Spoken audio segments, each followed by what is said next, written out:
Esto lo terminamos de ver. Esto lo mencionamos.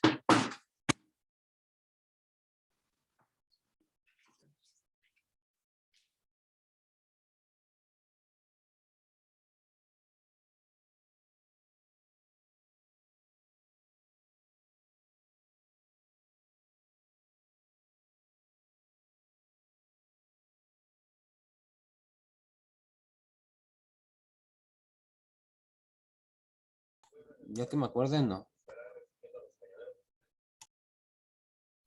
Ok, bueno, después de que ya observamos y pudieron ver de qué hablaba un poco acerca de la genética, vamos a hablar de cómo se emplea hoy en día y pues vamos a identificar las ventajas y las desventajas y cómo es que se conocen a este tipo de cosas que se hacen con el objetivo de manipular genéticamente algo. Y bueno, la manipulación genética como tal van a ser diferentes técnicas que permiten manipular el genoma, que puede ser, pues acuérdense que todo tiene ADN, entonces son técnicas para manipular los genes, para modificarlos, para eliminarlos, para duplicarlos o transferirlos de un organismo a otro. Es decir, gracias a esta tecnología podemos agarrar un segmento de gen de cualquier cosa, ¿no? O sea, yo, por ejemplo, de mi ADN voy a sacar una porción y puedo modificarlo o puedo eliminarlo, ¿no? O sea, puedo cortar segmentos de mi ADN, puedo duplicarlos o puedo transferirlos, o sea, de mí hacia otra cosa.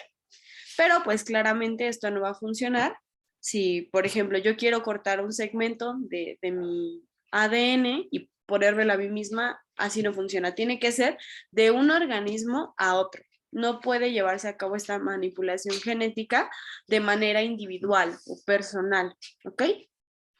Y bueno, esta manipulación genética, como les comentaba, va a aplicar en plantas, en animales, en algunos organismos como los hongos, y lo que se utiliza más o la aplicación serían en las bacterias y en los virus, ¿no? Y gracias a esta manipulación genética fue que se pudieron crear las vacunas para COVID.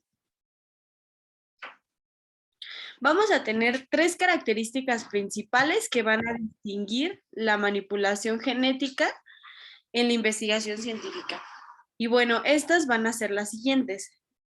Se tiene que llevar a cabo el estudio de la estructura del ADN, porque si no conoces lo que quieres modificar, pues ¿cómo lo vas a modificar, no? Tienes que tener bien en cuenta y bien claro cuál es la estructura normal o la estructura que lleva normalmente esta cadena, ¿no? Esta doble cadena de hélice, que esto es algo que ustedes ya lo saben.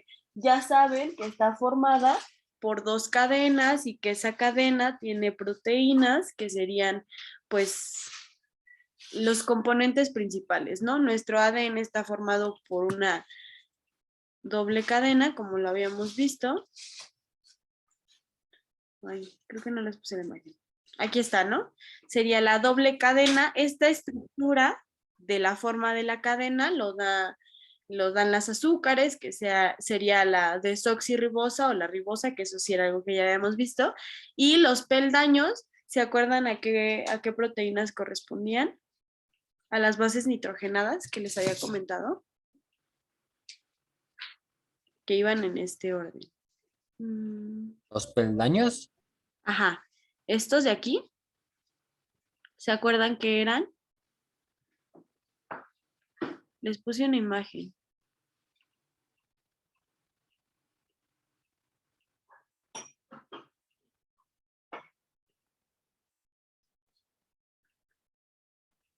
¿Se acuerdan?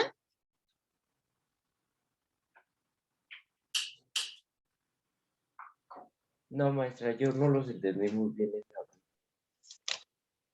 Era la adenina, la timina, la citosina y la guanina. Déjenles pongo una imagen. Aquí está, miren.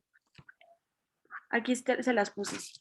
Les dije que la estructura de nuestro ADN o sea, pues sí, la estructura conformacional como tal, lo que le va a dar la forma va a ser este azúcar fosfato. Y el azúcar fosfato que contiene el ADN es una azúcar desoxirribosa. Les comenté que había de dos tipos, la ribosa y la desoxirribosa. Cuando hablamos de ribosa es a una sola cadena y va a corresponder al ARN.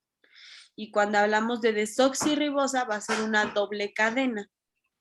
¿Ok? Entonces, la estructura de los peldaños, lo que les estaba preguntando era básicamente esto. Vamos a tener a esos peldaños de la escalera construida gracias a diferentes proteínas que interactúan entre sí y hacen que estos enlaces sean tan fuertes que no se puedan romper. Entonces, vamos a tener en verde la adenina y la timina, la citosina y la guanina. Esa va a ser la estructura. Se van a estar juntando esas 4 bases nitrogenadas con su complementario, que en este caso la adenina es el complementario de la timina y la citosina es el complementario de la guanina.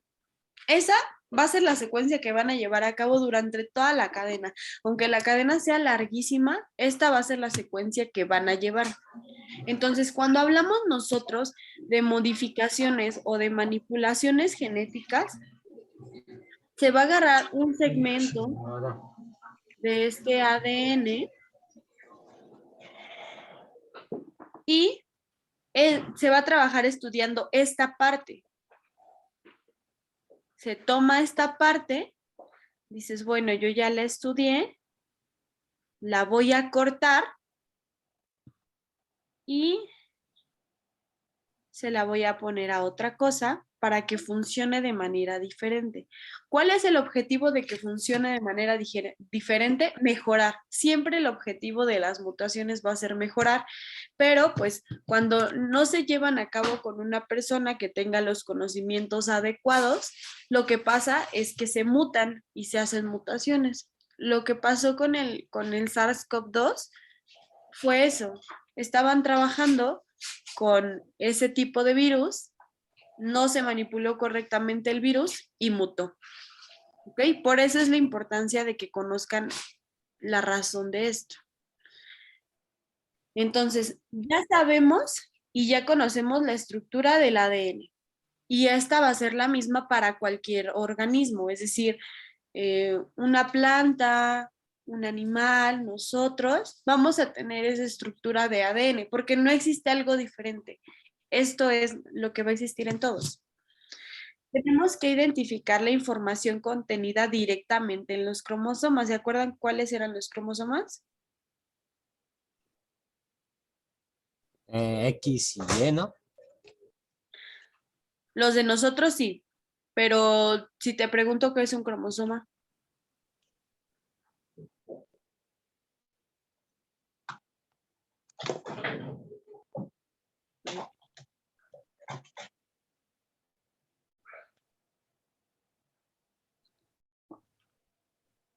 A ver.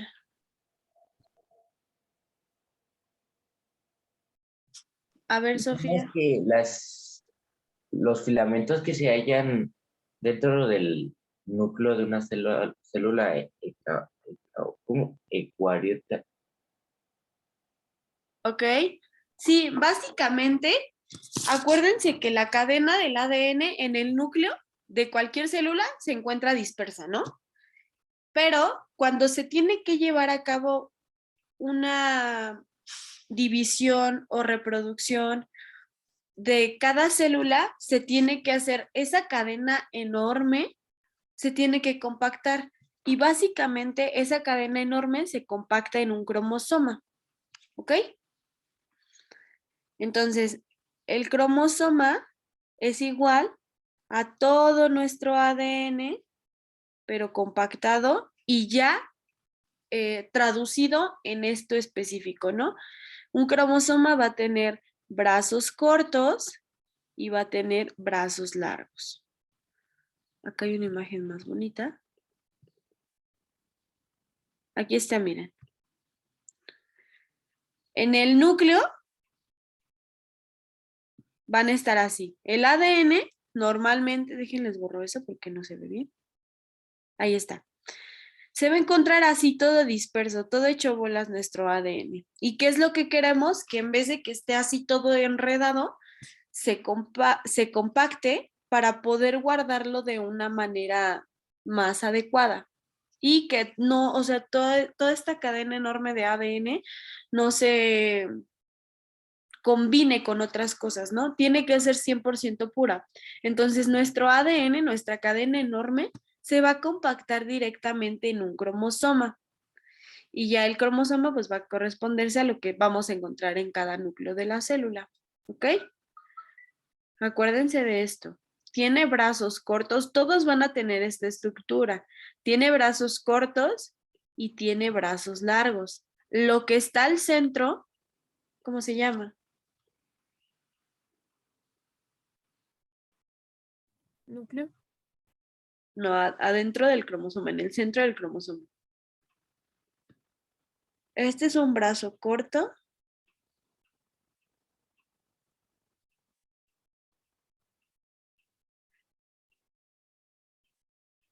Y este es un brazo largo. Centriolo, muy bien. Sí, es el centriolo. ¿Y para qué lo ocupamos? ¿Se acuerdan?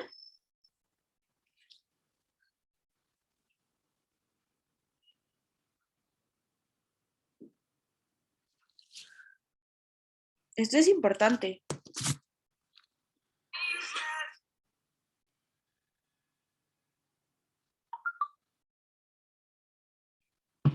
¿Para qué ocupamos los centriolos? ¿O en qué se ocupan? ¿Se acuerdan del proceso de división celular? ¿Cuáles eran las fases?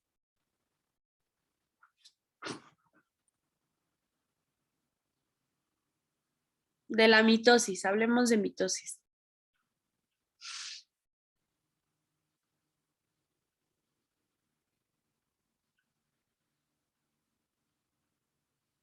Pero no se supone que la mitosis es cuando es asexual Es profase, metafase, anafase y telofase, ¿no? Ajá, muy bien. Y sí, quien me dijo que no incluía la mitosis, muy bien. Pero acuérdense que aunque no incluyan reproducción sexual o asexual, vamos a tener esta estructura porque tenemos ADN en todos los organismos, ¿ok? Entonces, por ejemplo, si es una reproducción de tipo asexual, de todas maneras se lleva por estos mecanismos. ¿Por qué? ¿Se acuerdan de cuáles eran la reproducción? ¿Cómo se hacía la reproducción asexual? es lo que resultaba era exactamente igual a la madre. Ajá. Era una copia. Había métodos de duplicación. ¿Sí se acuerdan? Una célula es igual a otra. Bipartición, una célula se parte y va a generar como resultado una célula hija. Déjenme regreso a... ¿Cómo que? Aparte de duplicación, ¿cuál era la otra que había dicho maestra? Era duplicación, bipartición y ahorita les iba a mencionar la fragmentación. Pero vamos a regresarnos.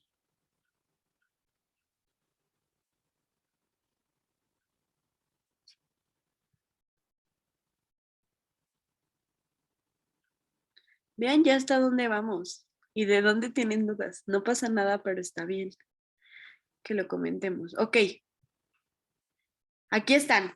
De los tipos de reproducción asexual, vamos a tener estos, que sería la bipartición. Vean el GIF. Una célula se divide en dos células hijas idénticas. Gemación. La célula madre da a luz una célula hija, pero de diferente tamaño. Esta es la célula madre, se va formando una célula hija. El tamaño es diferente, o sea, se puede observar la diferencia de tamaño o de dimensiones, pero básicamente cuando se genera la célula hija, se libera y tiene las capacidades para crecer a una célula madre, o sea, no hay alguna diferencia. La fragmentación, esa es la que se lleva a cabo principalmente en las estrellas de mar, y lo que pasa es que aunque un fragmento de ellas se rompa, este fragmento sirve para la creación de un nuevo ser vivo. Entonces, la fragmentación va a consistir en eso. Se va a crear un ser vivo a partir del fragmento de otro ser vivo, ¿no? De la misma especie, claramente. Aquí no hay combinaciones, que era lo que mencionaba su compañero. Pero a pesar de que en este tipo de casos de reproducción no hay combinación genética, pasa de la misma manera. O sea, aquí estos van a tener una secuencia específica de ADN, ¿no? Porque en todo organismo existe esto. No podemos decir, bueno, como es una estrella de mar y únicamente se parte y se genera otra estrella de mar de ahí, no se lleva a cabo estos procesos. Claro que se llevan a cabo, porque al final de cuentas son organismos complejos. ¿Ok? Y el último tipo de reproducción asexual va a corresponder a la esporulación. Es decir, de una célula madre se va creando una bolsita con un contenido dentro de la célula madre, y dentro de esta bolsita se van a ir guardando las esporas, que serían las estructuras de un nuevo ser.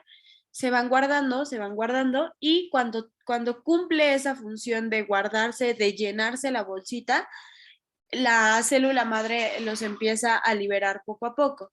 Entonces, estas esporas que van a ser liberadas poquito a poquito se van a germinar y van a producir un nuevo ser, ¿no?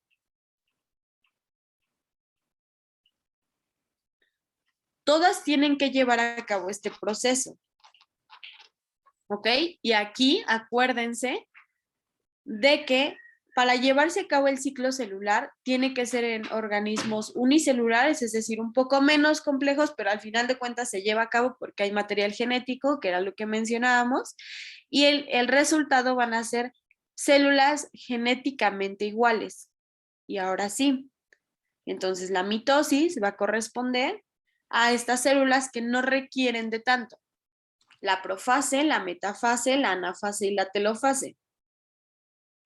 Aquí era donde me quería centrar.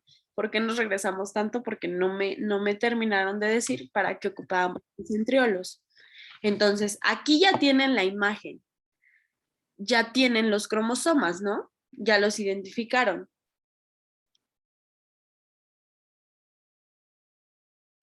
¿Sí o no? Sí. Ok, ya vieron los centriolos. ¿Para qué se ocupan? Lo tienen ahí en la imagen. Nada más pongan atención. Para dividirse, ¿no? Exactamente. En los centriolos se van a unir estos segmentos de uso mitótico que les había mencionado, y el uso mitótico va a ser generado por los centriolos de la célula. Entonces, estos centriolos van a liberar, van a generar estas como rayitas, pero son extensiones de la célula, y estos centriolos se van a unir al centrómero del cromosoma. ¿Para qué? Para que se alineen. Si ven, aquí están todos desordenados. En la metafase hay esa alineación y es lo característico de cada fase.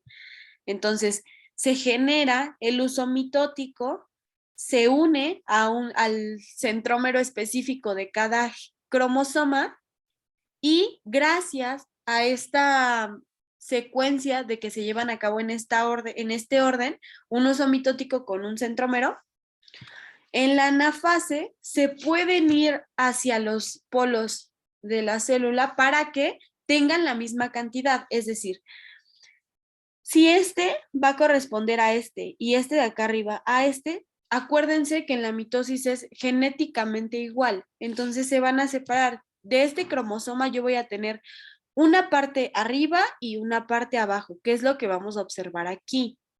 ¿Cuál es el objetivo de esto? Que no haya algún cambio, que haya el mismo contenido de información genética en una célula que en la otra. ¿Ok? Se parte directamente a la mitad. En la anafase se van a ir cada parte hacia donde corresponde, hacia el polo superior o inferior, Y en la telofase ya se genera esa membrana para que se pueda liberar. Y básicamente este sería nuestro proceso de división celular por mitosis. ¿Ok? ¿Ya ven la importancia de todo? Nos regresamos un buen. Ok. Entonces ya conocemos cuál es la información contenida en los cromosomas. Y ahora, se tiene que llevar a cabo una estimación de la deriva génica en las poblaciones. ¿Qué quiere decir esto? Yo, como quiero estudiar este gen, quiero modificarlo, tengo que estudiar cuál sería, o sea, cuáles serían mis beneficios o desventajas de que yo haga esto en la población en la que me encuentro. Y bueno, un ejemplo un poco más claro y aterrizándolo serían los alimentos transgénicos. ¿Habían oído acerca de ellos?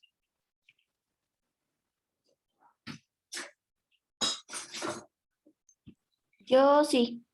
Ok. ¿Y son más caros o más baratos?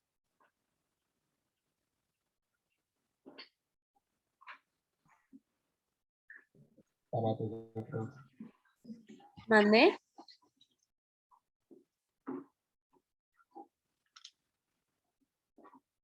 Las tiendas orgánicas. ¿El consumo en tiendas orgánicas es más caro o más barato? ¿Más caro? Más caro, muchísimo más caro. ¿Por qué? Porque las tiendas orgánicas manejan la filosofía de que son alimentos no modificados. Entonces, cuando hablamos de alimentos transgénicos, son aquellos alimentos que cambian su característica en algo. Ahorita les voy a explicar por qué se hace esto, ¿no? Entonces, en los alimentos transgénicos vamos a tener que son alimentos que tienen su ADN modificados. Aquí ya cumplieron con las características, ¿no? Ya estudiaron cómo se conforma el ADN, ya identificaron cuál es la información en cada cromosoma y ahora van a aplicarlo, ¿ok? Entonces, la manera en la que lo aplican. Tengo una planta con las características de que no se me seca. Mi tomate sale un poco más grande, entonces pues para vender el kilo me conviene que sean grandes para no vender tanto producto, sino vender producto grande. Y no se echa a perder con el calor. Ahí están las 3 características que tengo. Entonces, ya identifiqué cuál es la planta que quiero y qué es lo que quiero. Gracias a la tecnología, podemos obtener esa información genética, o sea, no es tan fácil como que me inyectes, o sea, metas una jeringa, lo saques y ahí ya tienes tu ADN. No, o sea, son procedimientos muy complejos, ¿no? Pero básicamente se obtiene de la planta que nosotros queremos una muestra, esa muestra se procesa, se identifica ahora sí cómo es la estructura molecular de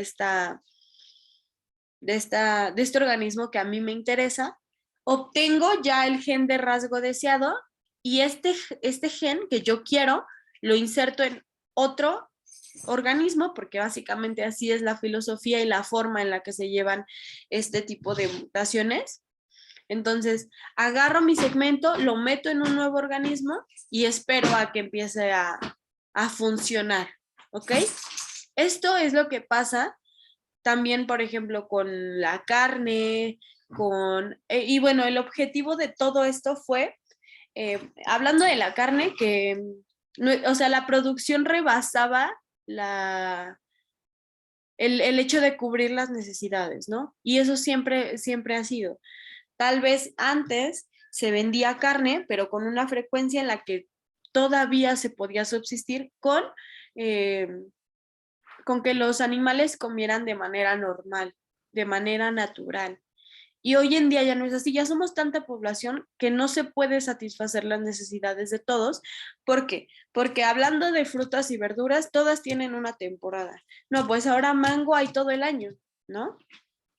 Ya no es como antes de que solamente por por etapas, teníamos una variación de frutas.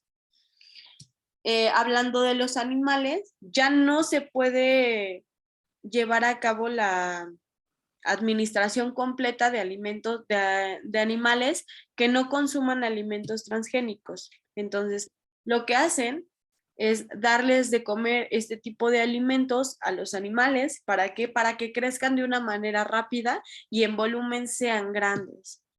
Y bueno, las consecuencias que nos traen a nosotras son malas, porque al final de cuentas estamos consumiendo algo que ya tiene el ADN modificado y muchas veces no sabemos cómo vamos a reaccionar. Por eso es que a veces, pues, no sé, tus tías o las personas que los ven, si están muy grandes, les dicen, no, pues, ¿qué te dieron de comer, no? Esto influye mucho en la calidad de alimentos que nosotros consumimos, aunque no lo crean. Entonces, básicamente esto se realiza con el objetivo de eso, de establecer, de mejorar, pero a veces somos tan egoístas que no nos damos cuenta que hacemos más daño al beneficio que queremos lograr, ¿no? Y bueno, aquí les puse una imagen de algunos alimentos que hoy en día son transgénicos, que básicamente ya es todo, ¿no?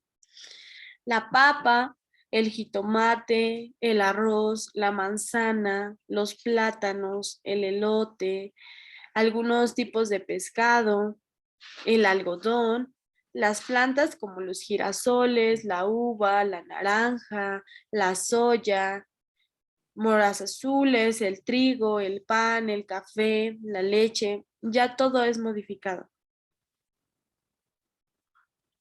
Y bueno, las ventajas son pocas, pero algunas veces son importantes, ¿no?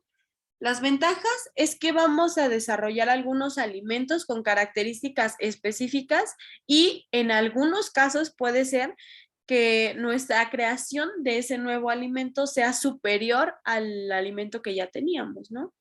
Entonces, eso sería un punto a favor.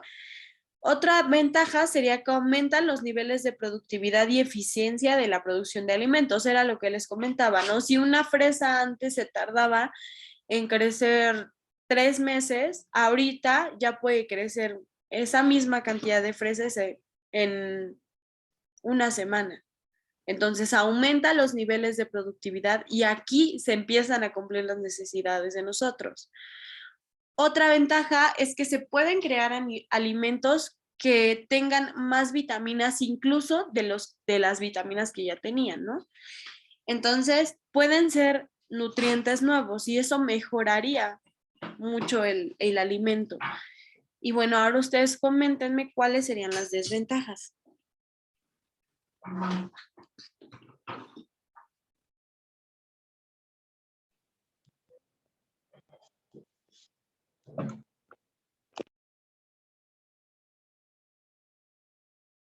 Que van a perder sabor, puede ser. Sí, algunas veces cuando, por ejemplo, los jitomates están muy grandes, los parten y se ven bien verdes, ¿no? Pierden muchas cosas como esa, como su sabor, pero a la industria no le importa el sabor, a la industria le importa el dinero que va a generar por sacar un lote grande de verdura, ¿no? ¿Qué otra desventaja? Que, como usted dijo, no sabe cómo va a reaccionar en nosotros. Exactamente. Otra desventaja. Esto va a generar que el suelo sea más infértil. Exactamente, muy bien, Emiliano. ¿Por qué?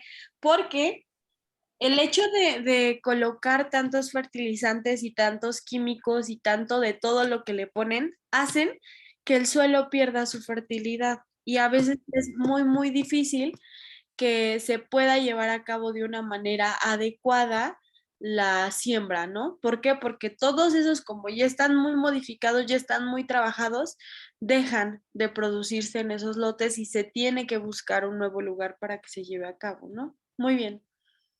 ¿Cuál otro? Pero, maestra, entonces, si eliminamos los alimentos transgénicos, ¿de dónde sacaríamos tantos alimentos para tanta gente? Exactamente, no podemos hacerlo porque ahorita ya nuestras necesidades son muchas, ¿no?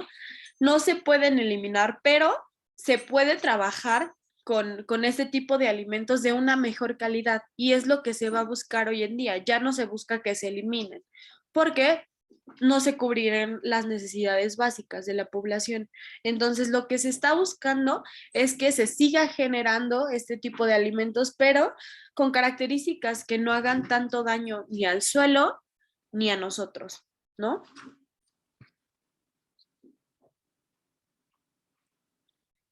Y bueno, ¿no tienen alguna duda de este tema? O sea, hablando de genética en general, no de alimentos transgénicos. A ver, si quieren les pongo las diapositivas para que... ¿Qué fue aquí? O sea, nuestro apartado de genética empezó aquí. Para ya pasar al otro tema.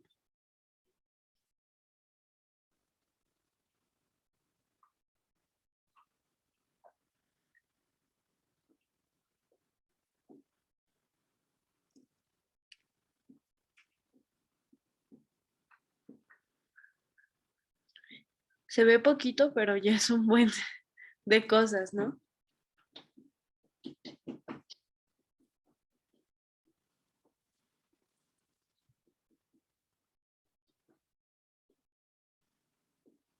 ¿Tienen alguna duda?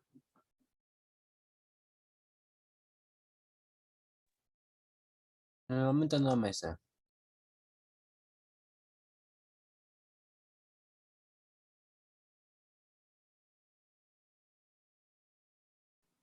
Ok.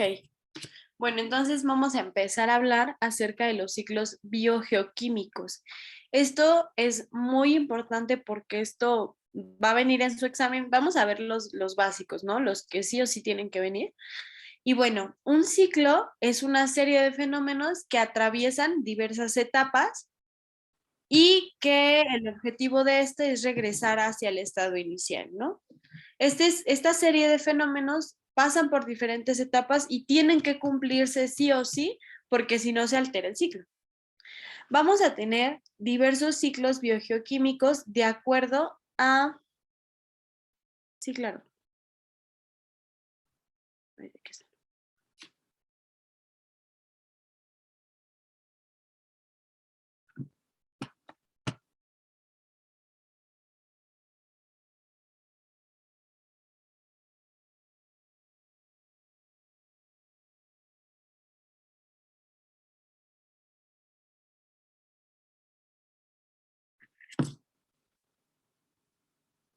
Ok.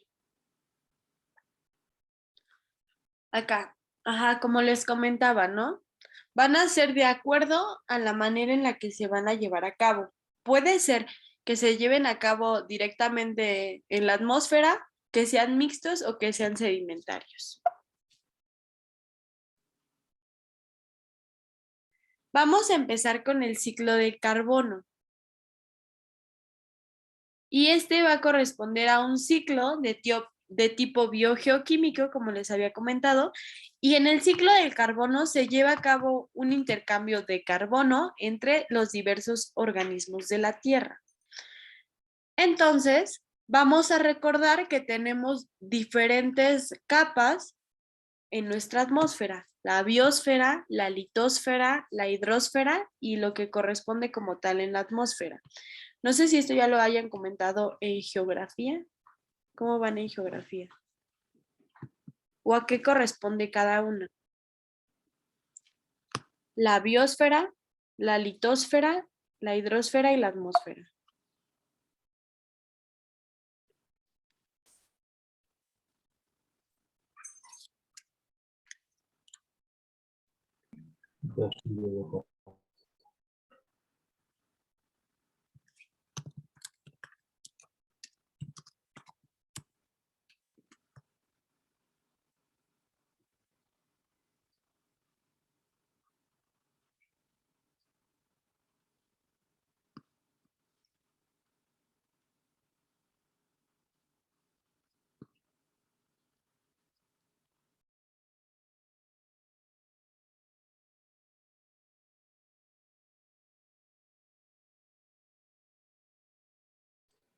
Era hidrosfera, Ajá, biosfera, litosfera, No, no, ese no es. Ah, bueno, ya sé. Atmósfera, ¿no?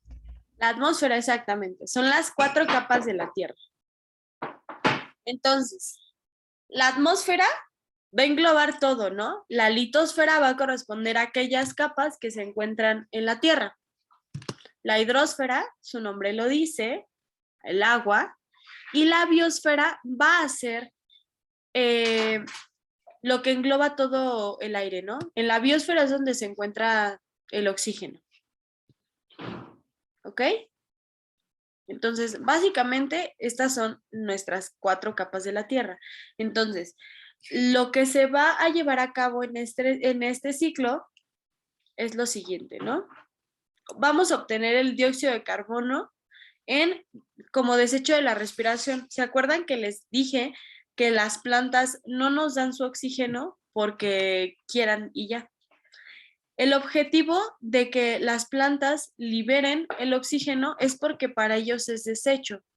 Entonces, el dióxido de carbono que nosotros encontramos en la atmósfera va a ser desecho de la respiración, procesos de combustión, procesos geológicos. Hablando de procesos geológicos, aquí les puse una imagen, bueno, 2, que sería, pues, los volcanes, cuando se encuentran activos, liberan mucho dióxido de carbono. Por eso en algunas zonas que se encuentran cerca de donde hay volcanes, como el Popo, cuando se lleva a cabo la expulsión de la materia del volcán, hay mucha ceniza, porque todo eso va a ser dióxido de carbono, ¿no?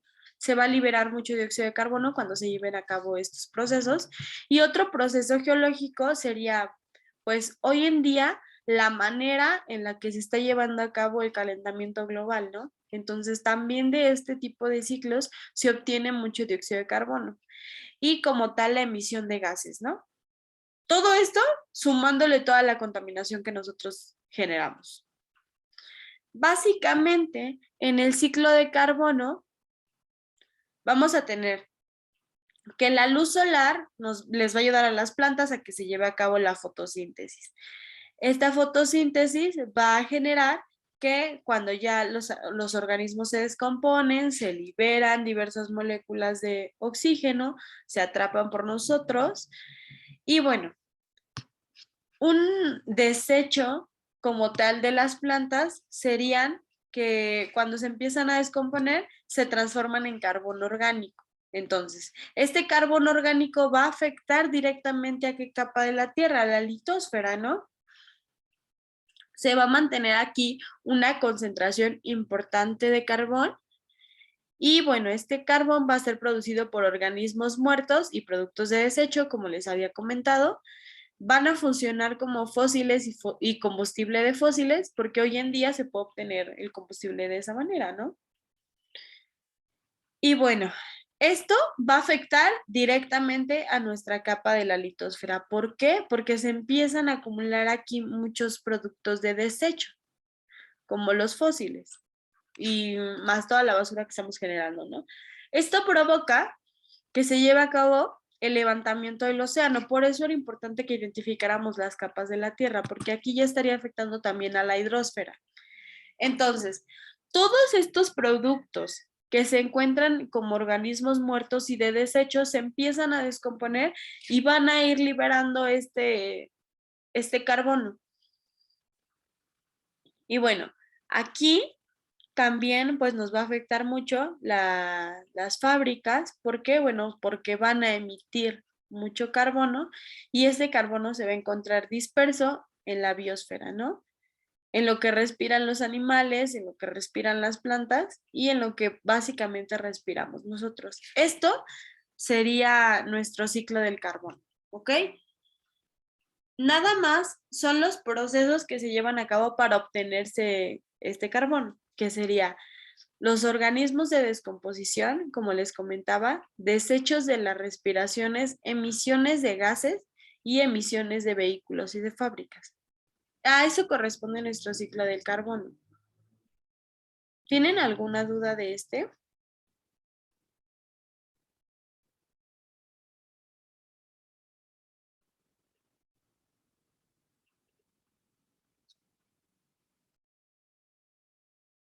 No, Este está medio facilito, ¿no? Todavía nos falta el del agua y unos otros, ¿ok? Pero sí es importante que identifiquen todo esto.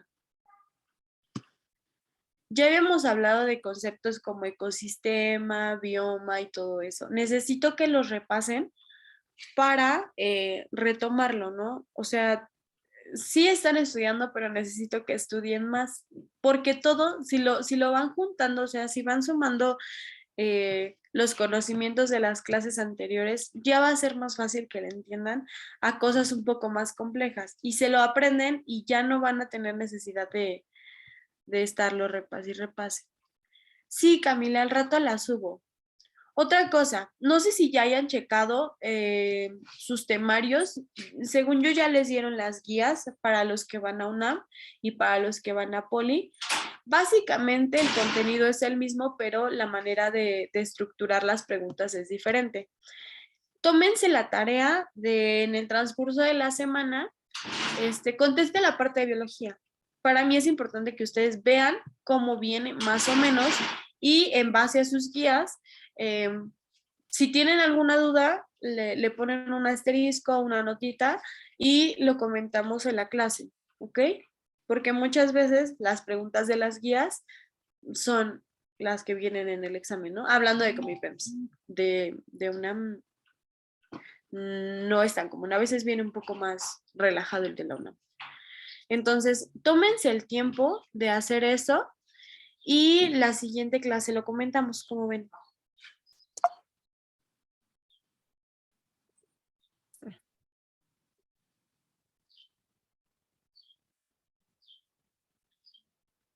Ya no